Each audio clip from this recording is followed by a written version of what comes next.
اس میں دکھا ہے درج ذیل سوالوں سے کسی 5 کا جواب لگ بھگ 50 لفظوں میں دیں۔ یہاں بھی آپ کو 7 سوال دیا ہوا ہے جس میں سے کسی 5 کا ہی جواب آپ کو دینا ہے۔ ہر ایک سوال کی قیمت یہاں پہ 3 نمبروں کا ہے، ٹھیک ہے نا۔ جواب لگ بھگ آپ 50-60 لفظوں میں لکھیں گے، یا پھر اگر جملے میں بات کریں تو 5-6 جملے 7 جملے میں لکھ کر کے اپنی بات ختم کریں گے، ٹھیک ہے نا۔ سوال نمبر 8، ڈرامہ آزمائش کس تاریخی واقعات پر مبنی ہے؟ جواب اس کا ہو جائے گا، دیکھیے جواب اس کا ایک ہی جملہ میں ختم ہو رہا ہے۔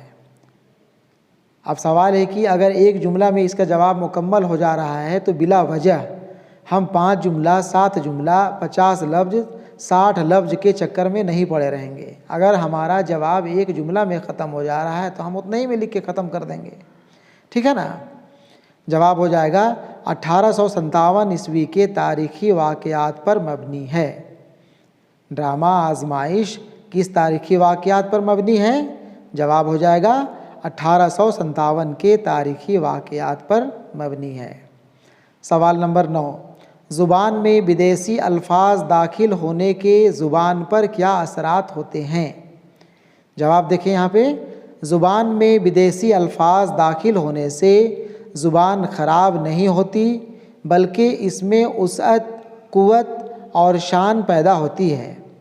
زبان میں مترادف الفاظ سے کوئی نقصان نہیں بلکہ زبان میں اضافہ ہو جاتا ہے، اور زبان کی فطرت کچھ ایسی واقع ہوتی ہے کہ ایک مدت کے استعمال کے بعد مترادف الفاظ کے مفہوم میں خود بخود ایسے نازک فرق پیدا ہو جاتے ہیں جس سے زبان کی لطافت بڑھ جاتی ہے، اور جو لفظ پہلے غیر ضروری سمجھے جاتے تھے ضروری ہو جاتے ہیں، ٹھیک ہے نا۔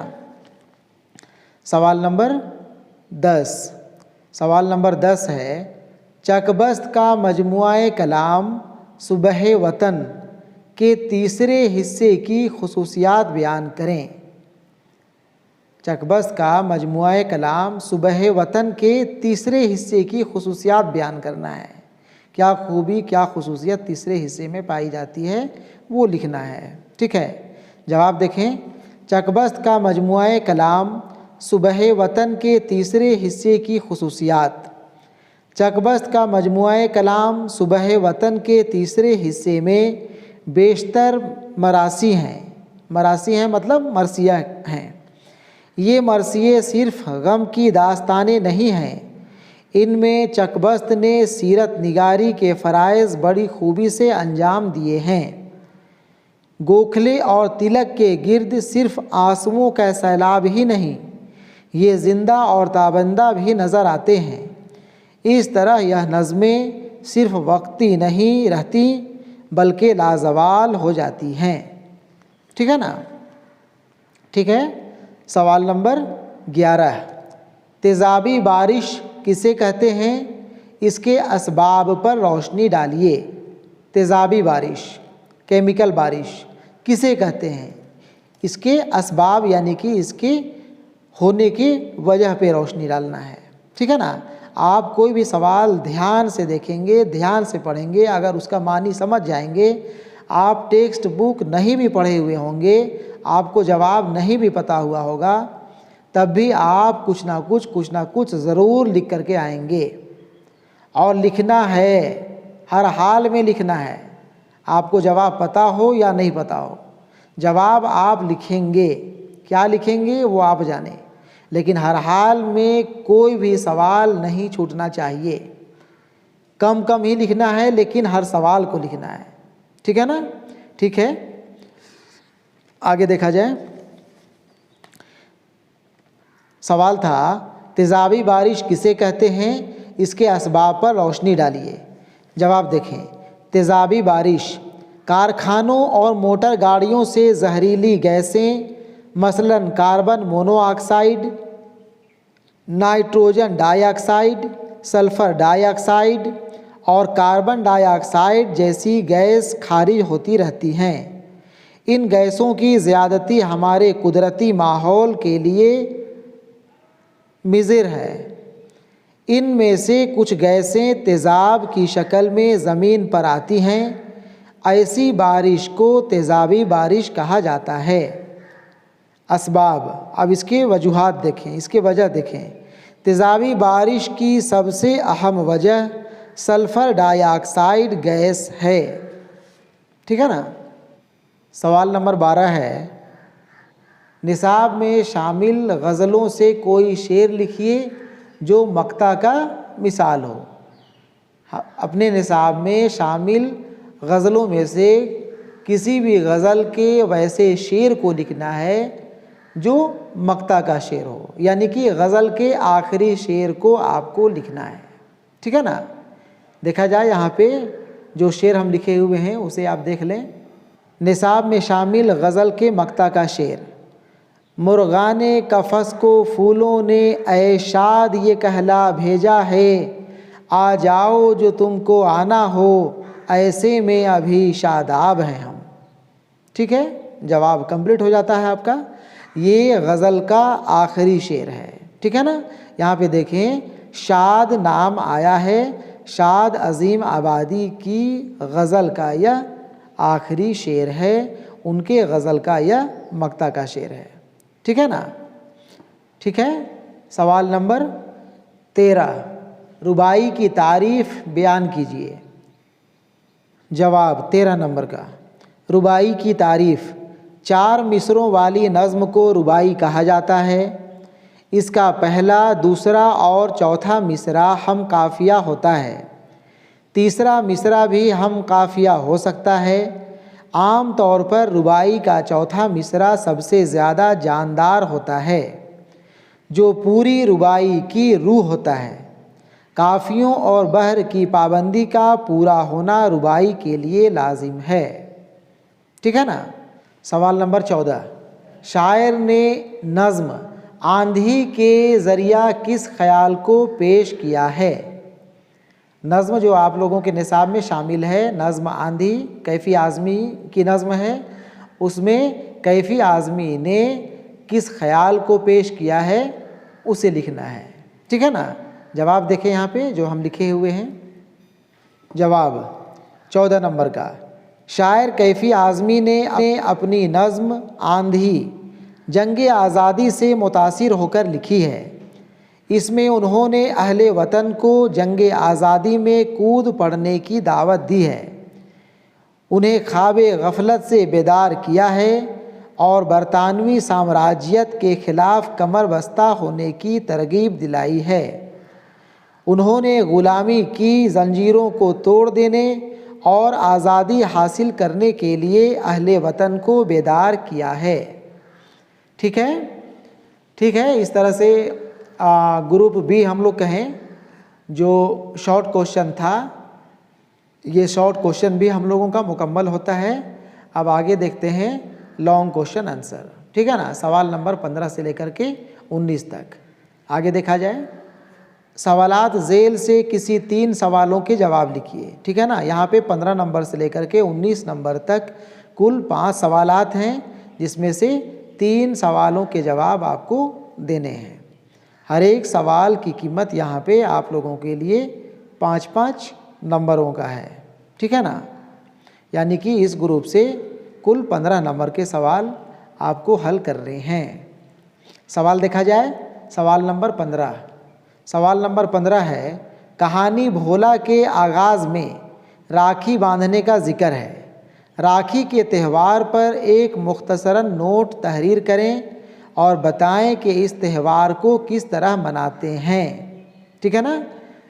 یہ افسانہ بھولا سے سوال دیا ہوا ہے، حالانکہ یہ سوال بالکل جنرل سوال ہے۔ آپ افسانہ بھولا پڑھے ہو یا نہ پڑھے ہو، آپ اس سوال کا جواب آسانی سے لکھ سکتے ہیں۔ راکھی تہوار کے اوپر آپ کو مختصر میں ایک نوٹ لکھنا ہے، یہ کیسے منایا جاتا ہے اسے بتانا ہے، ٹھیک ہے نا۔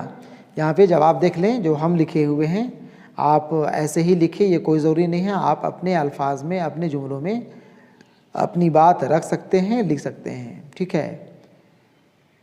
راکھی کا تہوار جسے ہم لوگ رکشا بندھن کے نام سے جانتے ہیں، یہ ہندوستانی ہندوؤں کا ایک بڑا اہم تہوار ہے۔